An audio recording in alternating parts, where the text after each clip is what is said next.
Esto no habría sucedido si no hubiese sido por esto.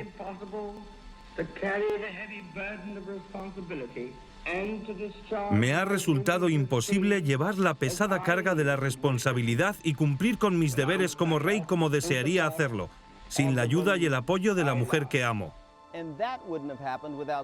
Y todo fue por lo que pasó al otro lado del mundo, aquí en Baltimore. Dos historias épicas de amor real unidas por una historia que se desvanece para acabar enterrada en los barrios. El problema en 1936, cuando el rey quiso casarse con la señorita Simpson, fue el hecho de que él era el líder de la iglesia anglicana, la cual no reconocía nuevos matrimonios de los divorciados. Era consciente de que la toma del juramento de coronación le habría impedido casarse con ella, porque tendría que jurar a defender las tradiciones de aquella iglesia que prohibía la unión entre personas divorciadas.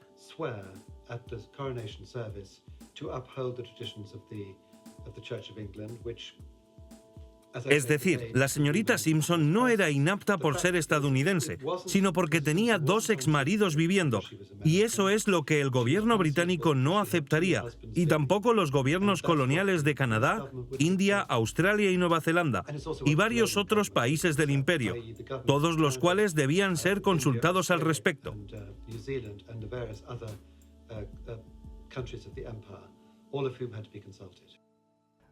Estamos enfrente de la casa de Wallis Warfield, donde has abierto este maravilloso museo en su honor. ¿Qué es lo que más te frustra de la mayoría de los lugareños y de la gente en general cuando hablan de la duquesa de Windsor? No tienen ni idea. El rey Eduardo VIII renunció al trono para casarse con esa mujer. Fue una gran noticia en aquel momento. Todos los periódicos hablaban de ello. No hubo un día que sus caras no aparecieran en la prensa. Ella era la mujer mejor vestida del mundo. Eran iconos de la moda que iban a todas partes, conociendo a todos los famosos del mundo. Llevaban una vida fascinante. Pero la gente en Baltimore aún no se da cuenta de quién era ella. Simplemente no lo saben. Me cuesta creerlo. Además de hacer que el rey de Inglaterra cediera su trono por ella, ¿por qué otra cosa es conocida Wallis, la duquesa de Windsor? Se la conoce como un icono de la moda del siglo XX, y con razón. Tenía un estilo muy suyo. Patrocinó a los mejores diseñadores de la época. Esta muestra aquí se llama el traje de monos, un vestido que llevó solo una vez. Fue diseñado por Givenchy solo para ella. Está hecho de organza de seda y bordado a mano con un motivo de monos. Cada uno de ellos toca un instrumento distinto, una alusión a un estilo de las porcelanas alemanas, el cual, sospecho, ella ya había visto, ya sea en la colección del duque o en una de las casas en las que estaban.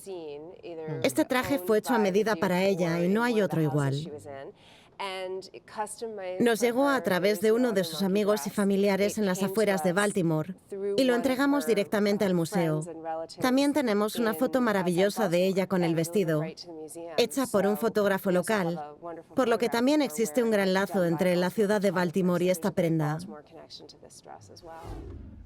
¿Qué te parece el hecho de que la mayoría de la gente en este barrio, y mucho menos en esta ciudad, ni siquiera saben quién era ella? No saben ni quién era ni dónde vivía, pero luego escucho historias de que vivía en todas partes, lo cual no es cierto. Había lugares muy concretos donde habitaba. La calle Beatle era uno de ellos, a una cuadra de donde estamos. La única razón por la que abrimos este museo fue para restaurar la casa y recaudar dinero para fines benéficos. La mayoría de la gente en esta calle, con la excepción de un par de inquilinos que no conozco, lo saben. Saben dónde vivía, saben todo sobre ella. Parece que el duque también renunció a su fortuna por ella con todos estos hermosos vestidos de diseñador. Creo que él apoyaba mucho su pasión por la moda, un tema en el que él mismo tenía un gran interés. Así que hacían un esfuerzo por coordinar sus atuendos cuando aparecían juntos. Se percibe en las fotos que él prestaba tanta atención a su ropa como ella a la suya propia. De hecho, en nuestra colección tenemos diseños de Christian Dior que se harían exclusivamente para ella. Lo que confirma su estatus es el hecho de haber recibido varias muestras, pudiendo decidir exactamente cómo quería que se hicieran sus vestidos. Me imagino que es maravilloso poder ponerte ropa de alta costura durante toda tu vida. De repente me siento muy mal vestido. Se la ve muy esbelta, veo su cintura y me pregunto, ¿qué talla es? ¿La 27? Es más bien la 25, mucho más delgada que la mujer promedio de hoy. Seguía un régimen muy estricto. Eso explica cómo se podía permitir estos trajes, gastando poco en comida. ¿Se pondría esto para una gala o una fiesta? Para algún tipo de evento, sin duda. Al ser un vestido bastante formal, que además vino acompañado por un imponente collar. De ahí la formalidad. Este vestido de Christian Dior es mucho más típico de lo que ella se pondría como su ropa de día a día por la ciudad. Y sin embargo, aún está hecho solo para ella hasta el último detalle. Es algo que pudimos adquirir y que muestra su estilo más informal, versus lo que usaría en ocasiones especiales.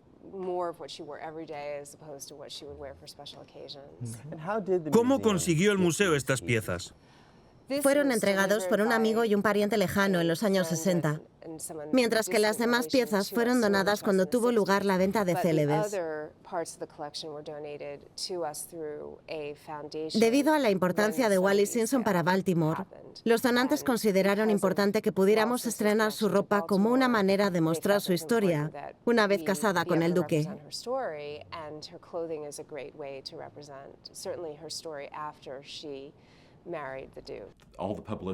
Toda la publicidad reciente debida al discurso del rey y la boda real la ha devuelto a la luz.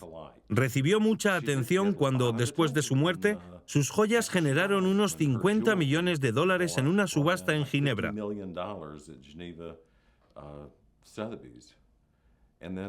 Luego, en otoño, en un evento en Londres, sus joyas recaudaron una cantidad récord de dinero. Solo una pieza de su brazalete de ónix y diamantes Pantera ha sido copiada por todas partes y recaudó más de 7 millones de dólares.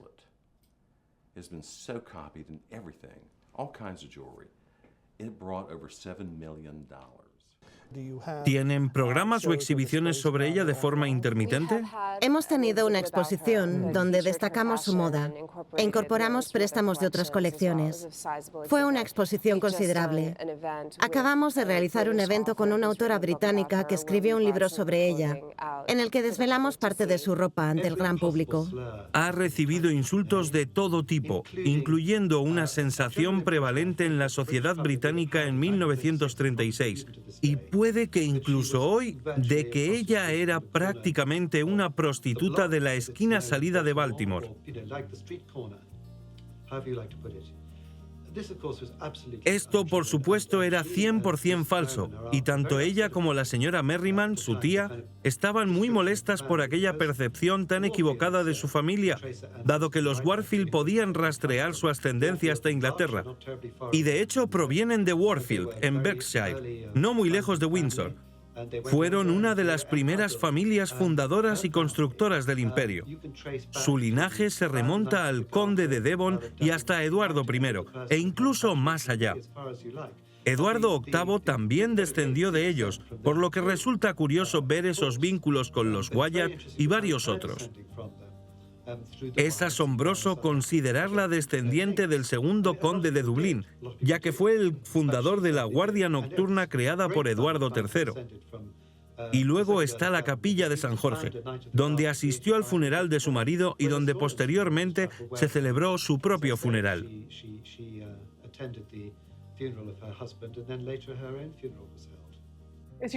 Definitivamente nació en el clan Warfield en Baltimore.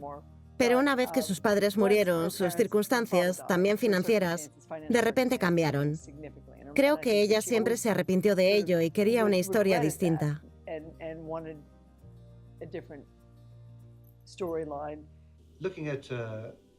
Al observar quién era la señorita Simpson al casarse con un miembro de la familia real, un duque, Astor Forbes ciertamente pensó que su ascendencia era bastante mejor que la de la joven duquesa de Kent y la duquesa de Gloucester, ambas duquesas reales, quienes se casaron en los años 60 y 70 con miembros de la familia y probablemente de una clase más alta, si se quiere, que los Jerome, que dieron a Lady Randolph Churchill, los Kelly, que dieron a la princesa Grace de Mónaco, y los Bouvier, que dieron a Jackie Kennedy.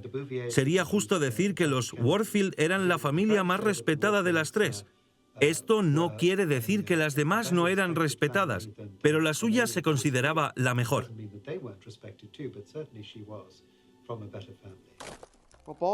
Monte Vernon es la zona más chic de Baltimore. Allí están los maravillosos hoteles y las lujosas casas. En 1914 era la calle de los teatros y hermosas residencias. En el extremo norte del barrio hubo una estación de trenes. En el extremo sur, las preciosas plazas. Luego, un monumento a George Washington. Un entorno encantador diseñado por Robert Mills. Las casas de los famosos de la ciudad estaban allí.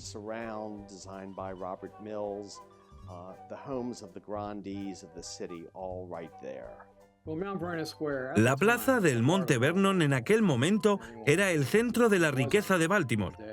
Cualquiera que fuera alguien, sea con dinero o metido en la política, vivía cerca de la plaza y sus alrededores.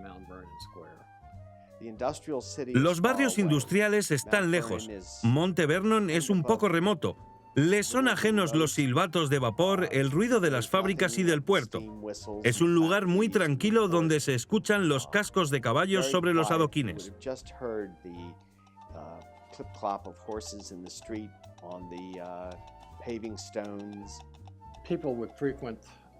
Personajes como, por ejemplo, el presidente Wilson,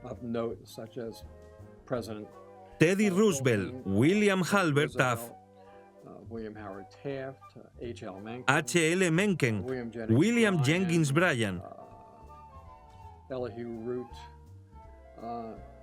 Elihu Root, la familia Garrett, la familia Hatton.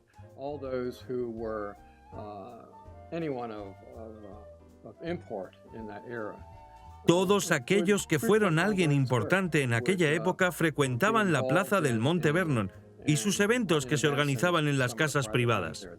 Todos los Marburg viven cerca de la plaza, así como hace tiempo mi abuelo, el alcalde James H. Preston. Impecablemente limpio, muy bien cuidado, el latón de las puertas lustrado y las ventanas brillando. Todo un lugar en Baltimore. El lugar donde iban los fotógrafos de postales para sacar fotos bonitas. Si querías algo más discreto o tal vez eras viuda y no te daba para adquirir una gran casa de 4 pisos, el barrio tenía unas viviendas secundarias maravillosas, muy apropiadas. En 1914 los edificios de apartamentos estaban ganando fuerza. He oído que hubo algunos que alquilaban sus habitaciones a los franceses. Pero los arquitectos apostaban por apartamentos propios de 7 u 8 habitaciones que eran solo para ir en invierno.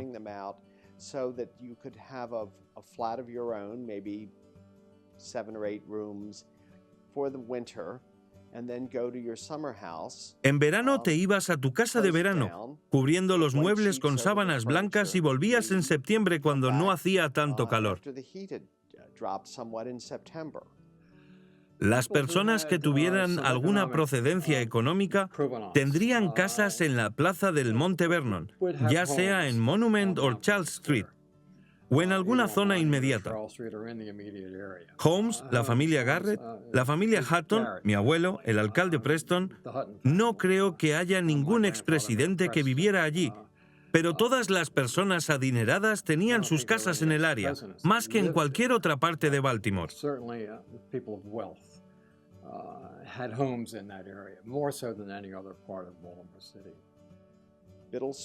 Las calles Biddle y Preston en el norte del barrio eran donde estaba la vida social, solo que las casas no eran tan grandes como las que daban al monumento en la plaza o los que estaban en las calles St. Paul y Charles. Estamos aquí en la calle Biddle número 200, el hogar de Wallis Warfield, donde una niña creció hasta convertirse en la famosa señora Simpson, la misma mujer por la que un rey renunció a su trono. ¿Te lo puedes creer? 212 East Biddle Street, amongst all these regular row houses, is the home of a woman who became the Duchess of Windsor and who brought down a king. Por fuera parece muy normal. Es una puerta sencilla, sin ninguna placa histórica que conmemore su lugar de nacimiento o dónde vivió. Tienes toda la razón. De hecho, ha sido renovada una y otra vez, como los apartamentos. Acaban de terminar hace poco. ¿Quieres echar un vistazo? Claro, vamos dentro. El piso está totalmente vacío. Así es, ha sido renovado varias veces, pero durante la crisis de la abdicación del año 36, los dueños de la casa hacían visitas guiadas aquí mismo. La gente hasta se sentaba en la bañera para tomar unas fotos de recuerdo. Su baño le espera a Su Majestad.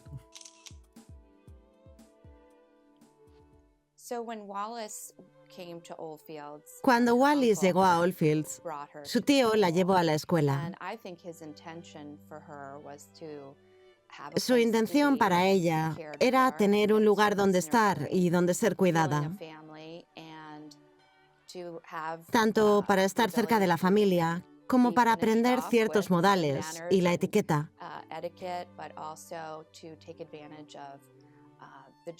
Pero también para cursar el alemán y las ciencias que se ofrecían por aquel entonces.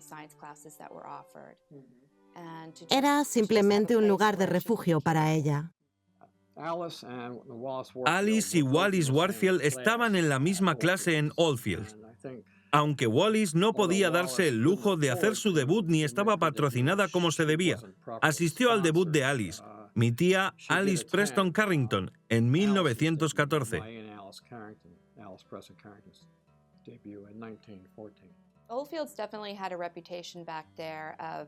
Oldfields tenía reputación en aquel entonces de ser una escuela privada y un santuario para las niñas que venían a educarse y aprender los modales. Pero ni siquiera existían diplomas. Venías a recibir una educación adecuada y clases de etiqueta. Éramos una escuela de acabado. Cuando el tío de Wallis la envió a Oldfields, su intención es que ella viniera a esta escuela para recibir una educación adecuada y que tuviera la capacidad de aprender modales y estar preparada para la sociedad. Tener este componente final para frecuentar el mundo. Además de modales encantadores y reputación pulida,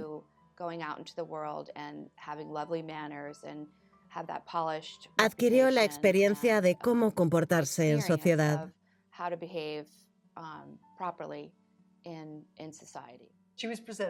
Fue presentada en el viaje de solteros de Baltimore. No sé qué año fue. Tanto yo como mi hija pasamos por lo mismo, pero en su época esto tenía un gran significado. Servía para buscar un marido, ese era el objetivo. Fuiste presentada a la sociedad, encontrabas un marido. Sigue siendo una tradición en Baltimore, pero lo era mucho más en su época. Aunque ahora tiene menos valor, la tradición sigue viva entre mucha gente de Baltimore.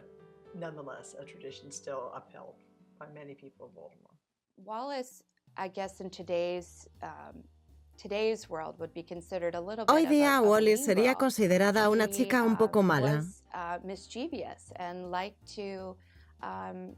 Era traviesa y le gustaba causar polémica entre sus amigas.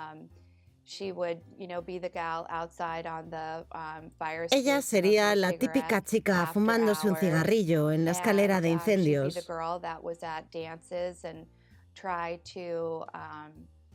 La que iba a los bailes y trataba de robar novios a sus amigas. He oído historias acerca de cómo ella estaría en esas fiestas, haciéndose amiga de todos los chicos para llamar su atención.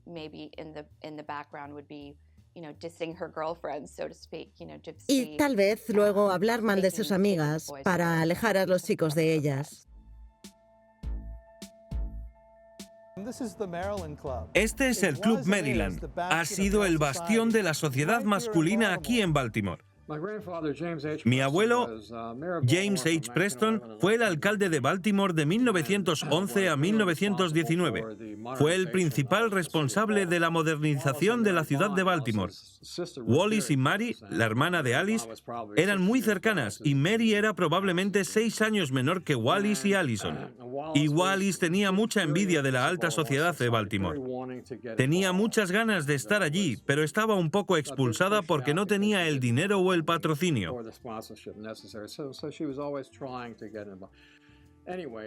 De todos modos, había convencido a Mary para que fuera al Club Maryland, que era un club masculino, y montara una escena. Era su manera de vengarse. Lo planearon durante varias semanas, según tengo entendido, y la historia me la contó mi tía Alice.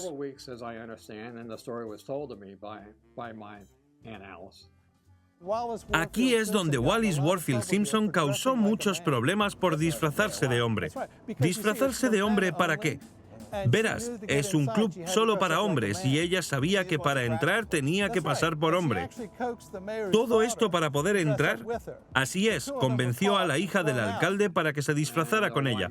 Las dos fueron descubiertas y expulsadas. No sé por qué Mary habría aceptado esto. Claro que no lo hizo voluntariamente. Creo que Wallis de alguna manera la convenció. No sé el contexto de cómo sucedió eso, pero sí sé que entraron allí. Fueron al bar, bueno, primero a la puerta del club, y lograron convencer al portero. Por cierto, todo esto salió después en los periódicos.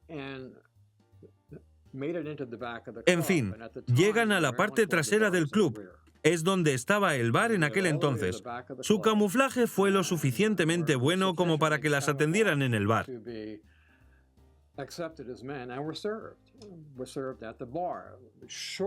Poco después, el camarero se dio cuenta del engaño y les obligó a salir.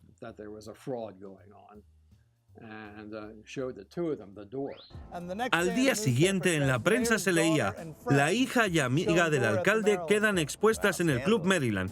Escándalo. Es decir, poco. Era muy atrevida. Sin duda, el mismo valor que necesitaría más adelante para acercarse al rey. Y por poco provocar una crisis constitucional. Exactamente.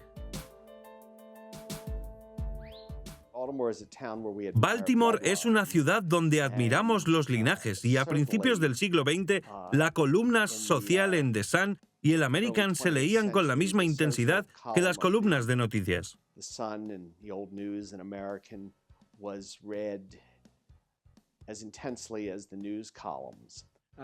Por supuesto, al día siguiente, creo que esto sucedió un sábado o quizás un domingo o lunes, en el titular del American ponía: la hija y amiga del alcalde quedan expuestas en la puerta del Club Maryland. Consta decir que fue una gran vergüenza para la familia.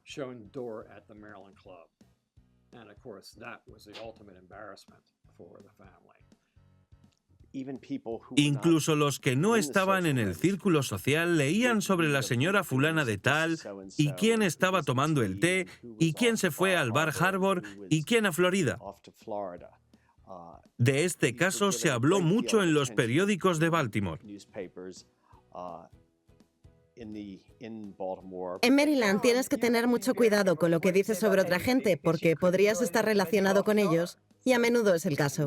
Nadie sabía en aquel momento quién era Wallis Warfield, ya que su nombre aún no significaba nada, pero era vergonzoso igualmente. He trabajado en periódicos durante casi 40 años y recuerdo a los grandes editores de la sociedad de la época e incluso a mis propios padres leyendo las notas sociales. ¿Las respetamos? Incluso si no eras de esa clase, de alguna manera sabías quiénes eran esas personas y te alejabas de ellas. Esta iglesia es muy importante. Se llama la del Cristo y es el lugar de su primer matrimonio que acabó en un divorcio. Era una iglesia episcopal y el centro de la sociedad, pero ya no tanto. Ha cambiado junto con el vecindario. Aquí en Maryland ella era definitivamente una Warfield. y estaba orgullosa de ello, de ser una Warfield. Cuando se divorció de sus dos maridos, su larga familia lo vio con malos ojos, ya que era una práctica poco común e inaceptable.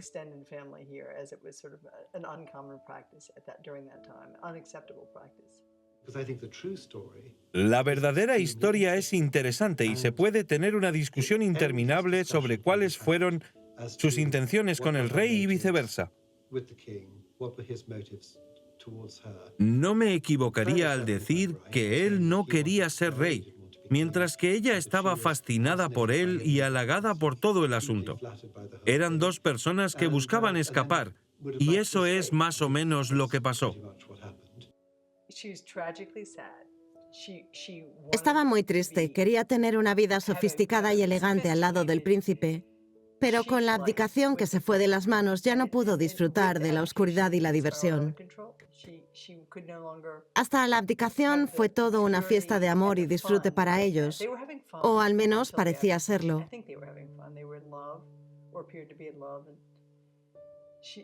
No creo que ella reflexionara bien sobre lo que iba a pasar, como lo hace la gente de hoy en día.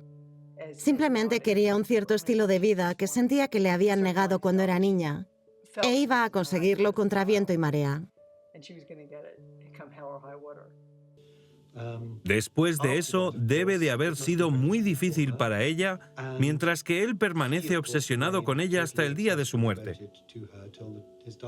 Su secretaria suiza me habló de lo maravilloso que era verla bajar por la escalera cuando el duque iba en ascensor o cuando él estaba sentado en la puerta esperando para acompañarla hasta la casa.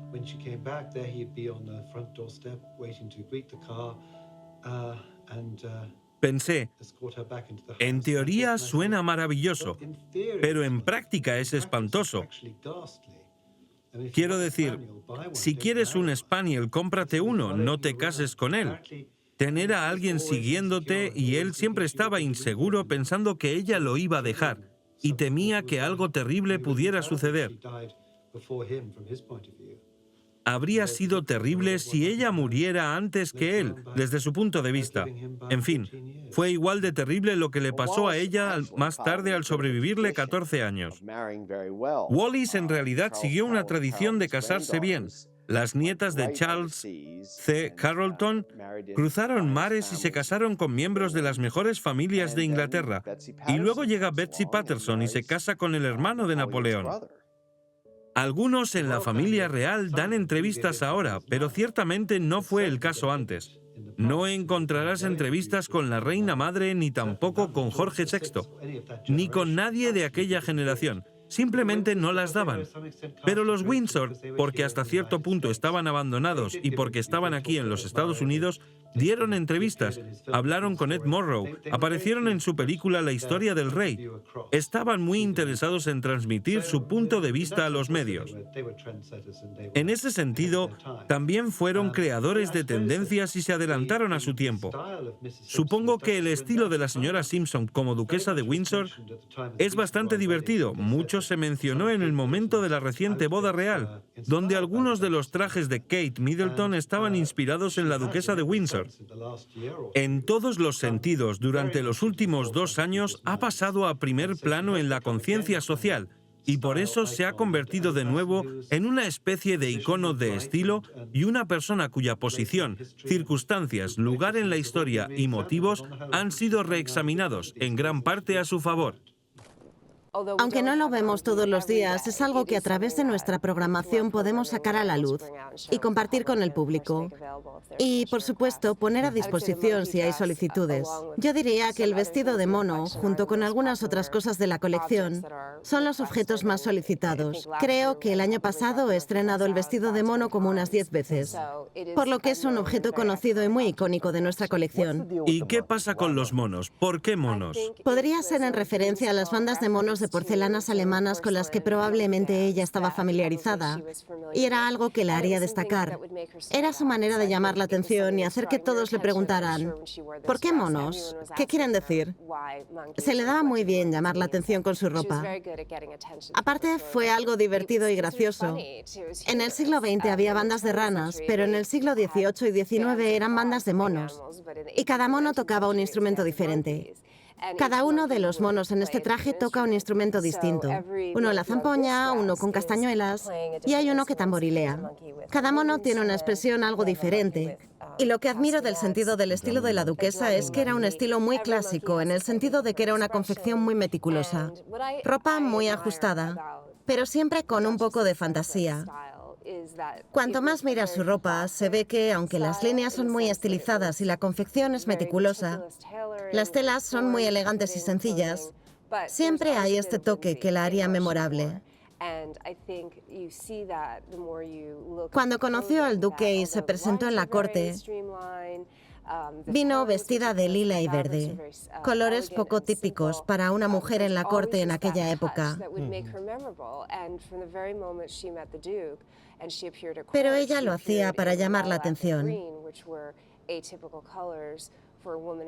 Entonces ella sabía cómo hacer que su ropa destaque, y eso fue incluso antes de estar con el duque.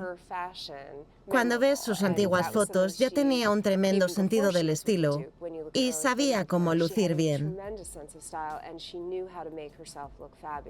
¿Crees que su éxito en el mundo de la moda fue también porque eran una especie de... Aunque no eran rey y reina, acabaron convirtiéndose en rey y reina de la sociedad? Supongo que tuvo una gran responsabilidad de estar a la altura, ¿no crees? Por supuesto que sí. Hicieron una enorme cantidad de apariciones públicas, por lo que esta no era una vida privada. Esta no era una vida en la que uno podía llevar la ropa que quisiera. Era una vida donde la gente te sigue y se fija en ti. Creo que ella estaba bajo un escrutinio aún mayor porque no era miembro de la realeza por definición. Siempre prestaba gran atención al más mínimo detalle de su apariencia. Sus peinados estaban diseñados, le llegaban bocetos con antelación. Pero el duque era igual y el atuendo de ambos era digno de la realeza. ¿Crees que ella realmente pudo haber estado compitiendo con sus suegros? Tenía mucho más estilo que cualquiera de los miembros de la realeza en aquella época. Estaba por delante de ellos, pero también tenía la libertad de patrocinar a los diseñadores que quisiera. ¿Las marcas de ropa copiaban sus vestidos? No sabría cuál marca en concreto, pero seguro que en los años 60, de cuando data el vestido, se veían monos estampados. Las mejores modas siempre copian. Siempre se copia, aunque entonces quizás no tanto como ahora. Supongo que muchas mujeres copiaron su estilo. Y tanto. Apareció a menudo en Vogue y fue fotografiada extensamente. En ese sentido, se parece mucho a Kate Middleton. Cuando hizo su gira por los Estados Unidos, la gente quería saber qué vestía Wallis. ¿Y por qué? Por su estatus de celebrity, por el escándalo de la abdicación, pero también porque ella, en su propio derecho, fue una inspiración para las mujeres. Mi tía Cora siempre usaba esmalte de uñas Windsor, que lleva el nombre de la duquesa de Windsor. Era un hermoso tono rosa polvoriento. Cuando ella promocionaba un producto, la gente no se quedaba indiferente. La señora Simpson siempre fue muy divertida, aguda y le gustaban los chistes. Recuerdo a Lady Diana Cooper diciendo que la habitación se animaba al verla entrar. Sacaba lo mejor de la gente.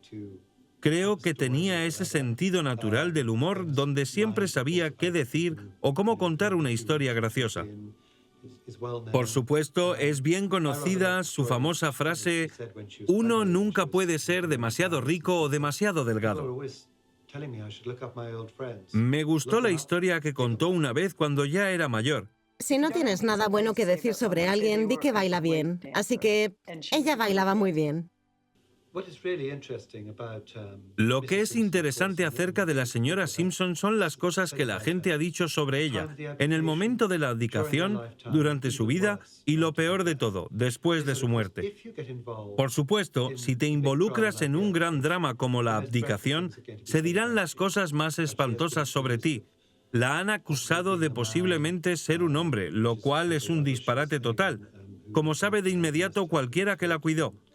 Dicen que era una simpatizante de los nazis, lo que tampoco creo. Dicen que ella era la amante de Ribbentrop y no sé quién más. Aún más disparates. No hay trapo sucio que no le echasen a la duquesa de Windsor para tratar de hacerla parecer indigna y de mala fama.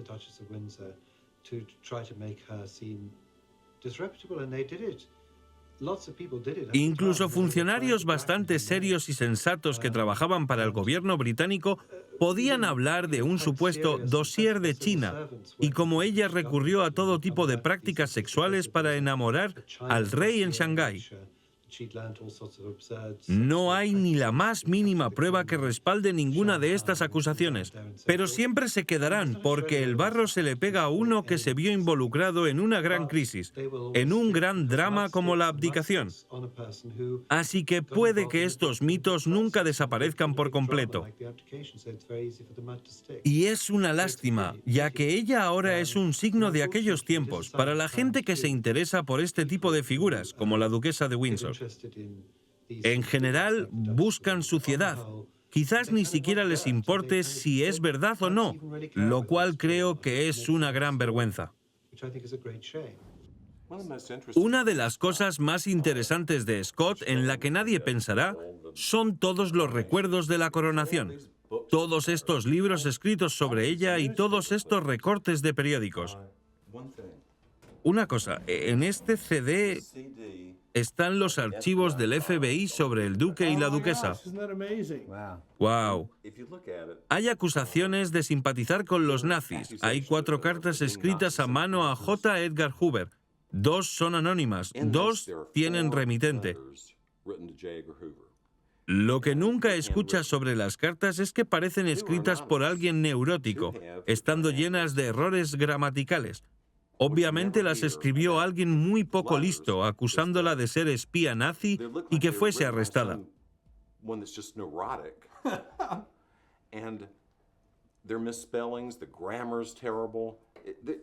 Obviously by some idiot who wrote in these letters to J. Edgar Hoover accusing her and him of being Nazi spies, and they should be arrested. Me pregunto si les guardaron un expediente para la protección del duque y la duquesa de Windsor en caso de que les pasara algo cuando visitaran el país. Es curioso. J. Edgar Hoover recibió respuesta a 2 cartas con remitente. De hecho, dijeron, gracias por su carta. No hubo seguimiento de nada. La única otra cosa en el expediente es el hecho de que para la seguridad de las Bahamas durante la Segunda Guerra Mundial, el rey Eduardo VIII se convirtió en duque de Windsor y su hermano Jorge VI fue puesto a cargo de las Bahamas como gobernador general y fue concedido por el FBI una visita en Quantico.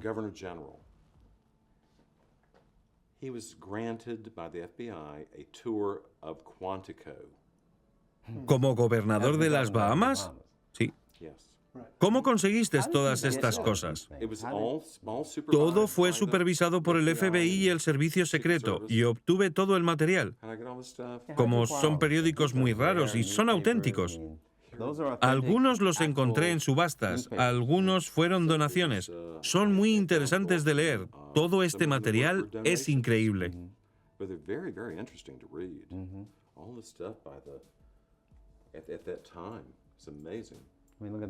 Miren, en este dice, rey decide casarse.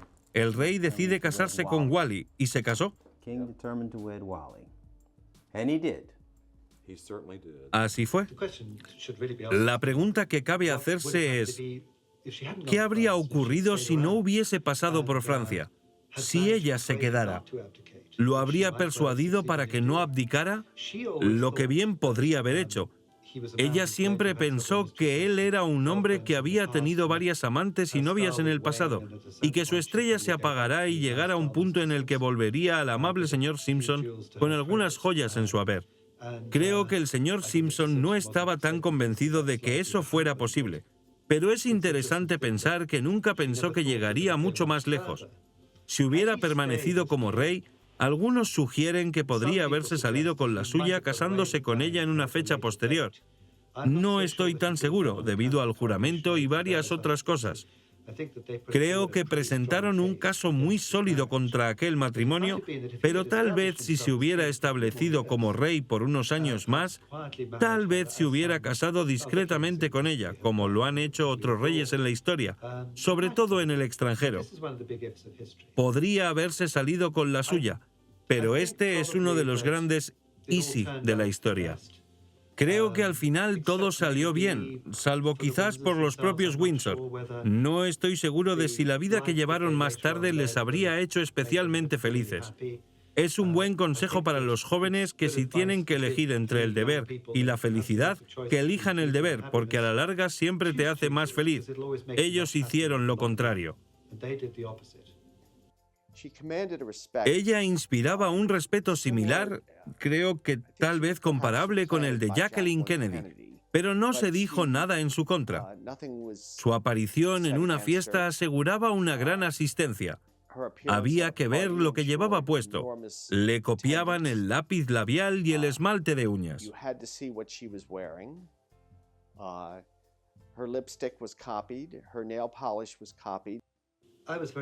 Tuve mucha suerte de ir a la casa de la duquesa de Windsor en 1972, poco antes de su muerte, para ver a su secretario privado. De alguna manera se enredó en esta historia y quedó fascinado por ambos. Ya que estaba muy interesado, había leído sus memorias y demás. Poco después, el duque murió y la duquesa enfermó y nadie sabía muy bien qué estaba pasando. Todo siguió una espiral muy triste. Recuerdo en esos años haber estado hablando con secretarias privadas y escuchando varias historias contradictorias sobre lo que estaba sucediendo. Luego, unos años más tarde, la secretaria personal de la duquesa, una chica suiza, un poco mayor que yo, me dijo que realmente debería escribir su historia y que ella me ayudaría. La historia trataba sobre todo lo que pasó a la duquesa después de la muerte del duque, cuando cayó en manos de su abogado, pero también para volver a ver quién era la duquesa, cómo era realmente y qué estaba haciendo. ¿Quién es realmente la mujer que robó el corazón del rey? ¿Era una víctima o una villana? Creo que al final fue la víctima. Los últimos meses fueron muy interesantes, ya que el libro salió en Londres el pasado mes de abril, así que he podido hablar de ella ante un público que en general ha sido bastante antipático hacia ella. Ahora han podido verla bajo un foco diferente, lo cual ha sido muy grato y creo que es justo y correcto. Si buscas un villano, lamentablemente es él, no ella. Creo que, ciertamente, podríamos llamarla cazafortunas, o que, a nivel social, puso sus miras muy altas. Por supuesto, los reyes y reinas de Inglaterra han sido tradicionalmente enterrados en la abadía de Westminster y en otros varios lugares. Desde que Jorge III erigió la bóveda real en la capilla de San Jorge, es allí donde descansan los monarcas. Hay 11 reyes en la capilla de San Jorge, incluido el rey Jorge V de Hannover, que era primo de la reina Victoria. La misma reina Victoria construyó un mausoleum en Frogmore, que se encuentra en los terrenos del castillo. Eduardo VIII, duque de Windsor, no sabía dónde iba a ser enterrado. Contempló un lugar en Francia y creo no equivocarme al decir que Jaime II está enterrado en Francia, y por eso lo consideraba. Pero en un momento dado decidió comprar un terreno en Baltimore, en el cementerio Greenmount. Consiguió que su amigo Clarence Miles le ayudara a comprar esta parcela, y esa iba a ser la otra alternativa. En realidad, ya en 1961 se supo que sería enterrado en Frogmore, donde en 1928 había sido un cementerio privado de la familia real, que es donde fue enterrado su hermano, el duque de Kent, y en 1968 asistió al entierro de la princesa Marina. Esto cristalizó en gran medida su deseo de ser enterrado allí. Pero, por supuesto, había una estipulación muy importante. La duquesa de Windsor debía ser enterrada con él a su lado. Por mucho que se la considere la chica de Baltimore, su historia es la de éxito, un gran éxito. Y creo que la gente sonrió un poco al verla llegar tan lejos, porque sabían que hizo una apuesta muy arriesgada que al final dio fruto.